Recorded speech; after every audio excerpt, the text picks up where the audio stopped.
একটা হাসি মানুষের শেষ কথা হতে পারে। আমি কিছু করিনি, আমি শুধু হেসেছিলাম। পারভেজের শেষ কথা। একটা হাসি কখনো এত ভয়ানক পরিণতির কারণ হতে পারে, এটা ভাবলেও গা শিউরে ওঠে। প্রাইম এশিয়া বিশ্ববিদ্যালয়ের ছাত্র জাহিদুল ইসলাম পারভেজ শুধুমাত্র হেসেছিলেন, কাউকে উদ্দেশ্য করে কিছু বলেননি। তবুও ভুল বুঝাবুঝি, অহংকার ও আর রাগ এক তরুণ প্রাণ কেড়ে নিল।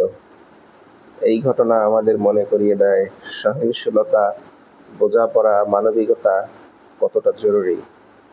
আসুন অন্যের আচরণকে আগে বুঝে নেই, তারপরে প্রতিক্রিয়া দেই। একটা হাসি যেন কারো শেষ কথা না হয়। আর আল্লাহ পারভেজ ভাইকে জান্নাত দান করুন এবং তার পরিবারকে ধৈর্য দান করুন। আমিন।